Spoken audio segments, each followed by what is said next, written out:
होती है, एक अदिश होती है, ठीक है। सदिश राशि जिसमें होता है दिशा और परिमाण दोनों उपस्थित हो उसको क्या कहेंगे? सदिश राशि। जिसमें दिशा हो और परिमाण हो और दिशा नहीं हो उसको क्या कहेंगे? अदिश राशि कहेंगे। सही है, बताइएगा। बताइए वेग जो है ये सदिश राशि है अदिश राशि है? सदिश है। त्वरण सदिश राशि के सदिश है। सही है। संवेग कौन सा राशि है? सदिश है। सही है। बताइएगा ऊर्जा कौन सा राशि है? कार्य भी अदिश राशि। सही है। दाब कौन सा राशि है? सही है। तापमान सब अदिश ही है। अदिश यानी स्केलर और सदिश मतलब वेक्टर होता है। बताइएगा।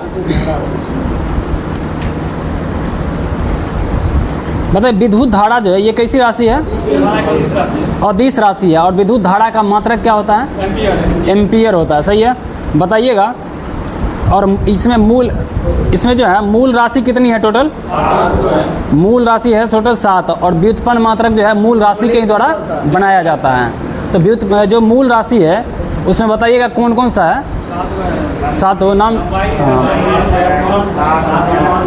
सही है। लंबाई है, द्रव्यमान है, समय है और क्या क्या है? विद्युत धारा भी है और क्या है?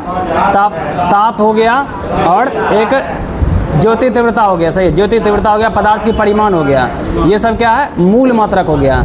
मूल मात्रक वो मात्रक होता है जिसको जो है ना वो मूल रूप से बनता है और व्युत्पन्न मात्रक जो होता है वो मूल मात्रक की सहायता से ही क्या होता है? बनाया जाता है। ठीक है। जैसे कि आप देखिए चाल का ऐसा मात्रक क्या होता है? मीटर प्रति सेकंड। तो चाल का जो है वो व्युत्पन्न मात्रक होता है जो मीटर प्रति सेकंड होता है, क्योंकि ये मीटर जो है वो किसका मात्रक होता है? दूरी का। मीटर दूरी का और सेकंड जो होता है वो किसका है? समय का। और तो ये दोनों मिला करके जो बनता है उसको क्या कहेंगे? व्युत्पन्न मात्रक। सही है। बताइएगा।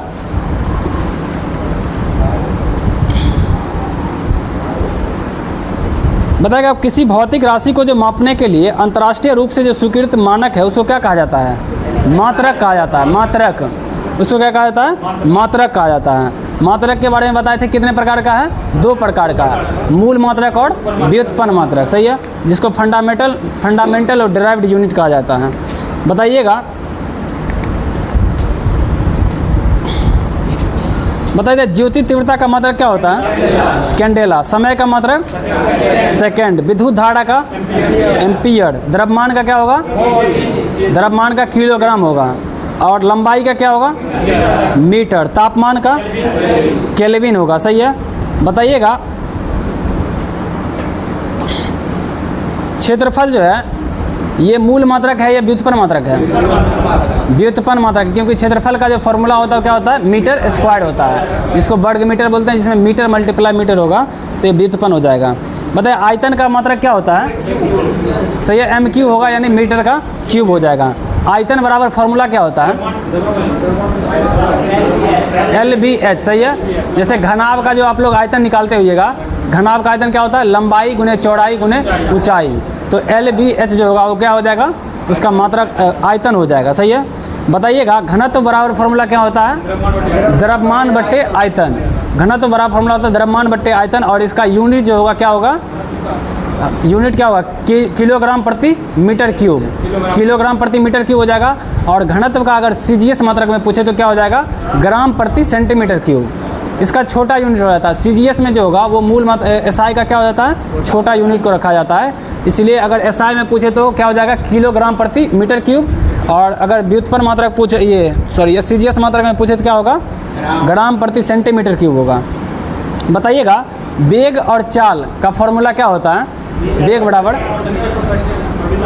वेग और चाल का दोनों का यूनिट सेम होता है। ठीक है, याद रखिएगा मीटर प्रति सेकंड होगा। तो वेग और चाल कभी कभी क्वेश्चन में आ जाता है कौन सा 2 राशि का जो है ना मात्रक समान होता है, तो ऑप्शन दे देगा वेग और चाल, ये द्रव्यमान ये सब दे देगा, उसमें देख के मार दीजिएगा। तो याद रखिएगा वेग और चाल इस दोनों का जो SI मात्रक होगा क्या होगा? मीटर प्रति सेकंड होगा। ठीक है। बताइएगा त्वरण का SI मात्रक क्या होगा? मीटर प्रति सेकंड स्क्वायर होगा। वेग में परिवर्तन की दर को क्या कहा जाता है? त्वरण कहा जाता है। त्वरण बराबर फॉर्मूला क्या होता है? V - U / T। V - U / T। उसमें बताइएगा आप V जो है किसको डिनोट करता है? Last velocity. जो अंतिम वेग जो होता है हाँ, अंतिम वेग को डिनोट करता है v, और u किसको डिनोट करेगा? इनिशियल वेलोसिटी, यानी कि प्रारंभिक वेग को जो करेगा वो क्या करेगा? u। और कभी भी जब शुरुआत से अगर कोई भी वस्तु चलती है तो u का वैल्यू हमेशा क्या होगा? 0 को मानना होगा, ठीक है। जब भी कोई वस्तु कहेगा कि शुरुआती से चलना प्रारंभ करती है तो क्या होगा? u को हम क्या रखते हैं? 0 रखते हैं, ठीक है। तो v y डायरेक्ट अंतिम वेग के जो है डिवाइड करके निकाल देते हैं समय को। बताइएगा संवेग जो है, संवेग बराबर फार्मूला क्या होता है? संवेग बराबर होता है kg मीटर प्रति सेकेंड, kg मीटर प्रति सेकेंड होता है, या संवेग बराबर p बराबर क्या हो जाएगा? mv, यानी कि मास इंटू वेलोसिटी।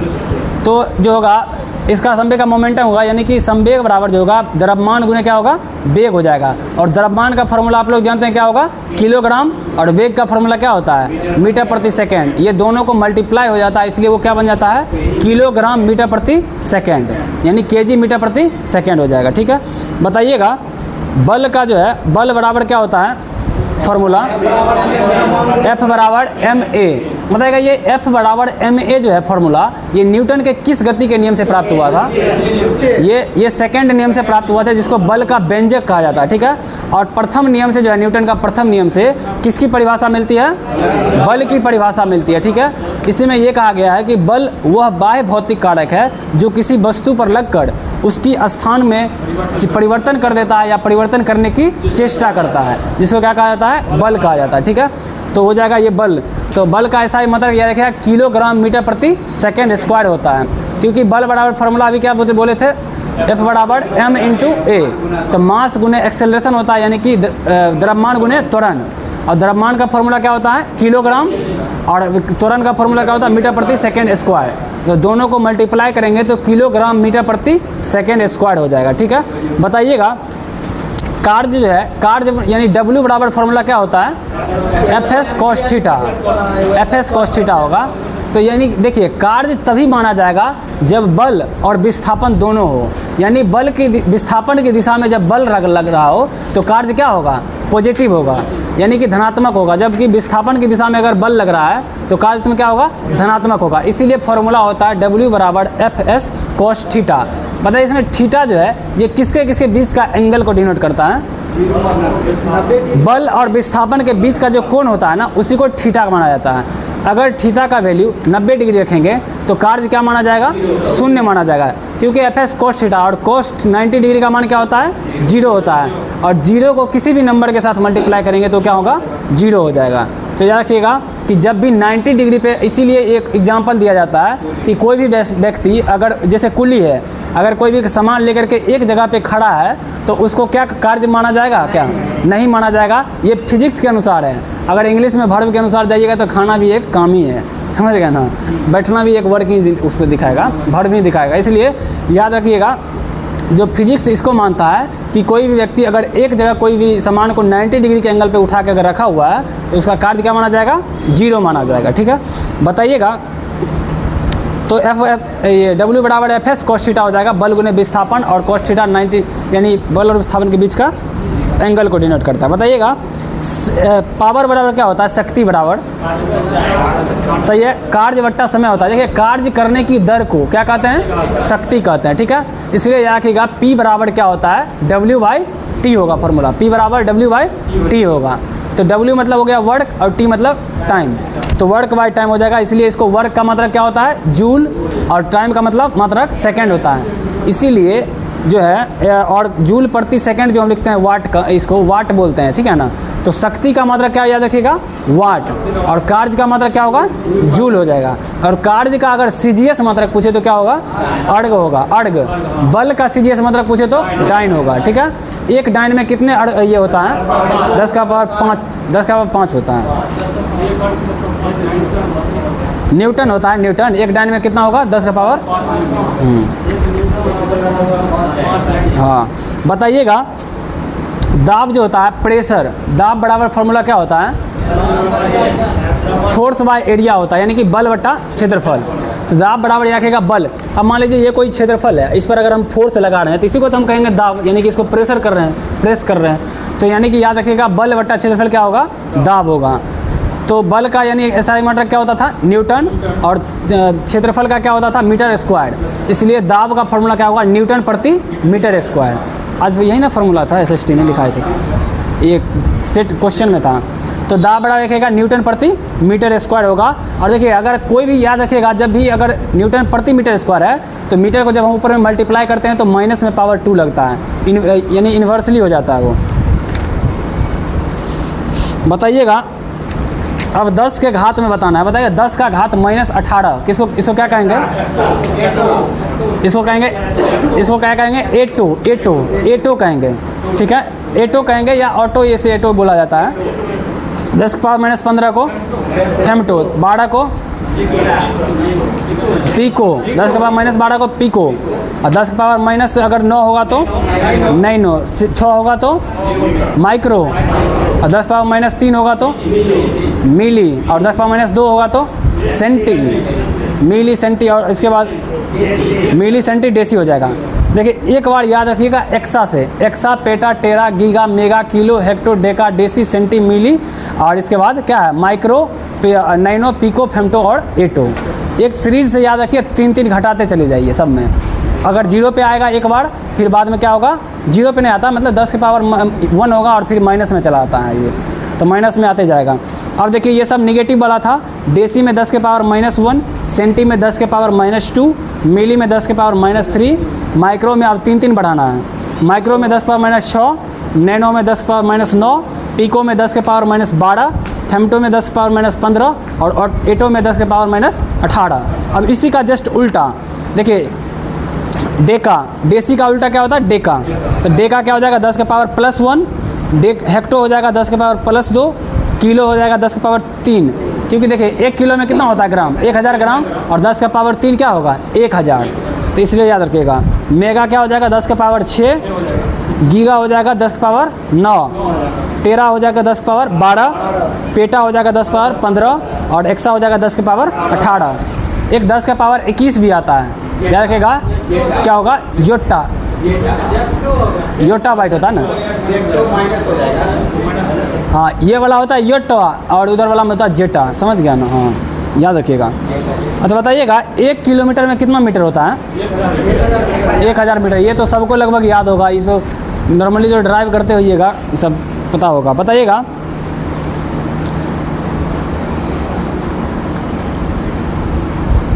भौतिक राशियों को मापन के लिए प्रयुक्त कितने मात्रकों के लिए पद्धति लाई गई थी, 4 पद्धति लाई गई थी। एक तो MKS बताए थे, MKS, उसके बाद CGS, उसके बाद FPS और SI। देखिए FPS में बताइएगा, FPS में द्रव्यमान का यूनिट क्या होता है, पाउंड होगा, क्योंकि देखिए F, P और S, P से पाउंड हो गया, F से क्या हो जाएगा, फुट, क्योंकि लंबाई को मापते हैं तो फुट बोलते हैं, तो F से फुट, P से पाउंड, और S से क्या हो जाएगा, सेकेंड। तो या कि FPS में जो सभी यूनिट हो गया, अगर पूछेगा तो FPS में अगर पूछेगा तो लंबाई का क्या हो जाएगा, फुट, और द्रव्यमान का क्या हो जाएगा, पाउंड, और समय का क्या हो जाएगा, सेकेंड हो जाएगा, ठीक है, याद रखिएगा।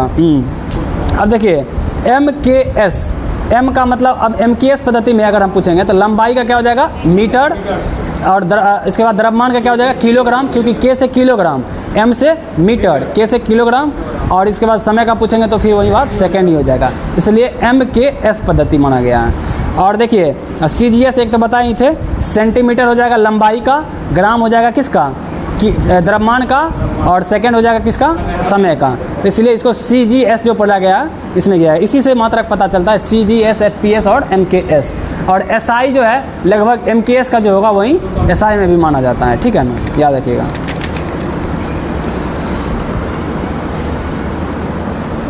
बताइएगा प्लांक कांस्टेंट जो है इसका वैल्यू कितना होता है,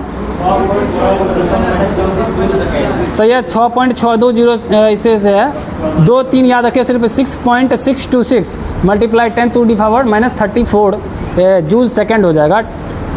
और इसी को क्या कहा जाता है, फोटोन के विद्युत चुंबकीय रूप में परिभाषित किया जाता है इसको। बताइएगा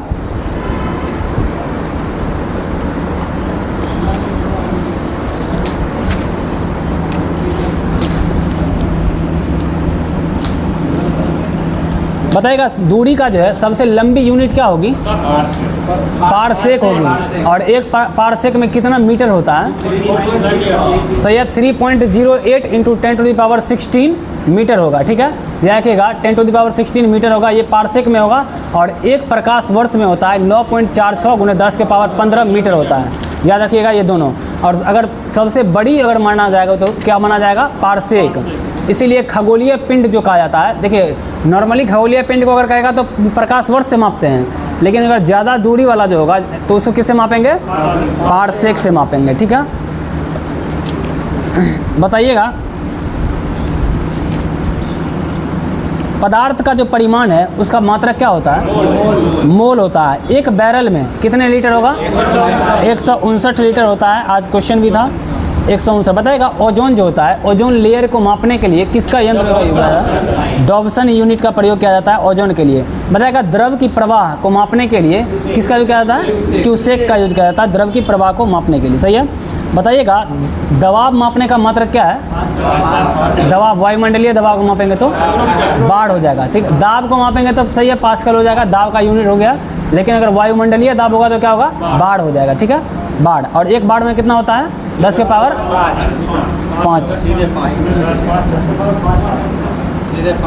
हाँ, बताइएगा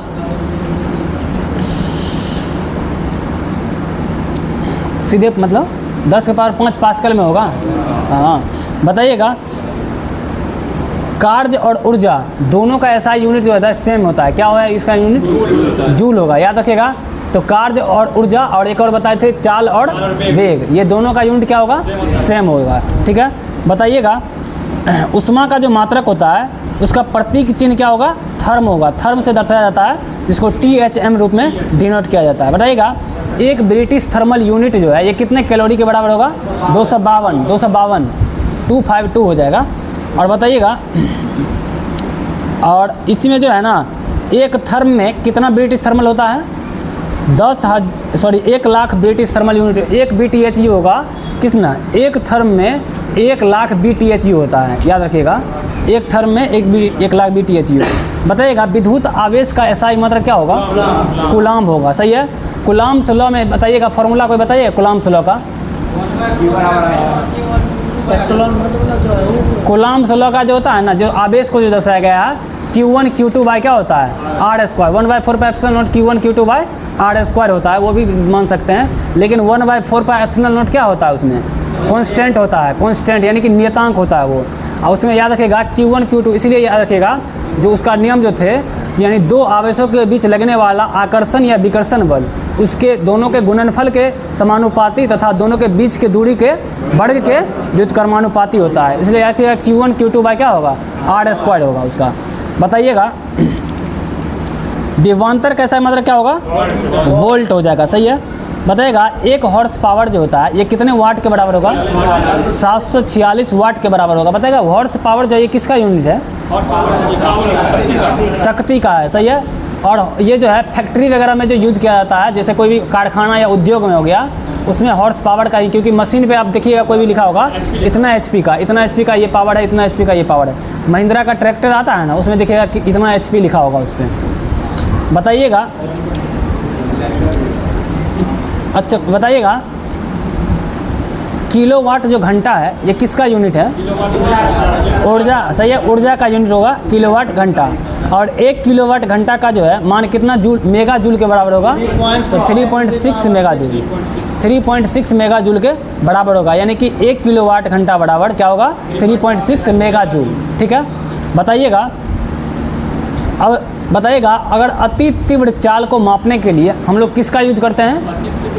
मैक का यूज करते हैं। जैसे कोई भी सैटेलाइट अगर लॉन्च हो रहा है तो सैटेलाइट को अगर लॉन्च कर रहे हैं उसका तो स्पीड क्या होगा? अति तीव्र होगा, यानी बहुत अधिक होगा। इसको मापने के लिए किसका यूज करेंगे? मैक नंबर का यूज किया जाता है। ठीक है, मैक नंबर का।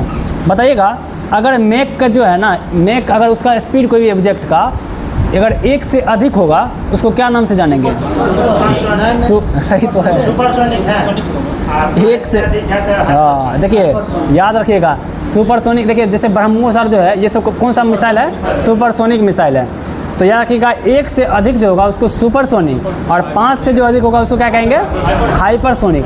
देखिए हाई मतलब क्या होता है, ज़्यादा, हाई मतलब ज़्यादा, यानी कि जो 5 ज़्यादा है 1 से, तो 5 से जो ज़्यादा होगा उसको क्या कहेंगे, हाइपरसोनिक, और 1 से जो ज़्यादा होगा उसको क्या कहेंगे, सुपरसोनिक कहेंगे। याद रखिएगा ये 2 चीज़, ये बार बार कन्फ्यूजन होगा इसमें, नहीं तो। 1 से कम होगा सब सोनिक। हाँ सही है, सब सोनिक हो गया 1 से कम, सुपरसोनिक हो गया कब से, 1 से अधिक, और 5 से अधिक होगा तो हाइपरसोनिक, याद रखिएगा। अच्छा बताइएगा, ब्रह्मोस जो है ये कौन सा 2 देश के द्वारा निर्माण किया गया था, रूस और भारत के द्वारा, और रूस और भारत के 2 नदी के नाम पे इसका नाम रखा गया है। जैसे भारत का ब्रह्मपुत्रा नदी और रसिया का मस्कोवा नदी, इस दोनों के नाम पे जो रखा गया है इसका नाम ब्रह्मोस रखा गया है। और भारत ने अभी वर्तमान मतलब कुछ दिन पहले जो किस देश को ब्रह्मोस मतलब वो दिया था, किसको दिया था, फिलीपींस, सही है, फिलीपींस को ब्रह्मोस दिया गया था। बताइएगा सोनार जो होता है, सोनार, सोनार का फुल फॉर्म क्या होगा, सही है, इसका याद रखिएगा, साउंड नेविगेशन एंड रेंजिंग होता है, इसको याद रख लीजिए, नहीं तो बहुत कन्फ्यूज, कभी कभी क्वेश्चन ये पूछ देता है, रेलवे में बहुत पूछता है ये सब टाइप का क्वेश्चन, कि सोनार का क्या हो जाएगा, साउंड नेविगेशन एंड रेंजिंग हो जाएगा, ठीक है। तो जब भी देखिएगा पनडुब्बी जो है, कोई भी ऑब्जेक्ट अगर पानी में गिर गया है उसको खोजने के लिए जाता है तो वो अपने साथ यही यंत्र लेके जाता है, सोनार। तो सोनार का जो है यानी कि उससे क्या होता है, वो उसमें बताइए सोनार में कौन सा रे होता है, सही है, अल्ट्रासोनिक होगा, परासर्व, जिसको परासर्व कहते हैं। तो क्या हो जाएगा, परासर्व तरंग का यूज, अल्ट्रावायलेट हो गया परावैंगिक किरण, जो कि ओजोन लेयर उसको क्या करता है, प्रोटेक्शन करता है, जो कि सूरज से जो भी विकिरण आता है उसको प्रोटेक्शन करने का काम कौन करेगा, ओजोन लेयर। और उसी ओजोन लेयर को मापते हैं किससे, डॉप्सन से मापते हैं। अगर ओजोन लेयर नहीं रहे तो हम लोग को कौन सा बीमारी हो जाएगा, स्किन कैंसर। तो स्किन कैंसर होगा क्योंकि अल्ट्रावायलेट रे डायरेक्ट रूप से अर्थ पे आएगा और उससे त्वचा पे प्रभाव पड़ेगा, जिससे स्किन कैंसर हो जाएगा। और ओजोन लेयर जो है उसका छिद्र का पता किस जगह पे लगाया गया है, अंटार्कटिका में। अंटार्कटिका जो है सबसे ठंडा क्षेत्र माना जाता है उसको, इसलिए उसको कौन सा कॉन्टिनेंट के रूप में जाना जाता है, वाइट कॉन्टिनेंट के रूप में, सफ़ेद कॉन्टिनेंट, क्योंकि वहाँ पे बर्फ़ ही बर्फ़ है जमा हुआ। बताइएगा समुद्री जहाज की गति को मापने के लिए कौन सा यूनिट का यूज किया जाता है, नॉट का यूज किया जाएगा, नॉट। बताइएगा समुद्री प्रति मील जो है ना, समुद्री मील प्रति घंटा चाल को क्या कहा जाता है, 1 समुद्री मील प्रति घंटा अगर 1 चाल चलेगा ना तो 1 नोट माना जाएगा, ठीक है। बताइएगा रडार का फुल फॉर्म क्या होगा, देखिए उसका बोले थे हम साउंड नेविगेशन एंड रेंजिंग, इसका हो जाएगा रेडियो डिटेक्शन एंड रेंजिंग। याद रखिएगा radio detection and ranging radar का, और सोनार का क्या हो जाएगा, साउंड नेविगेशन एंड रेंजिंग, ये दोनों याद रखिएगा, ठीक है। तो radio detection and ranging radar का। अब इसमें रडार का यूज क्या होगा, देखिएगा जब भी कोई भी अगर एरोप्लेन अगर चलती है तो उसको जो संसूचक यंत्र दिया जाता है, यानी सूचना दिया जाता है कि उसका डायरेक्शन पता किया जाता है कि कहाँ पे उसको फाइंड किया जाएगा, वो किससे का पता चलता है, रडार के थ्रू पता चलता है वो कहाँ पे है अभी और कहाँ पे सुरक्षित है या नहीं है। इसलिए जब भी अगर रडार का जो विफल हो जाता है तो कहीं भी वो भटक जाता है विमान, देखते होइएगा। तो बताइएगा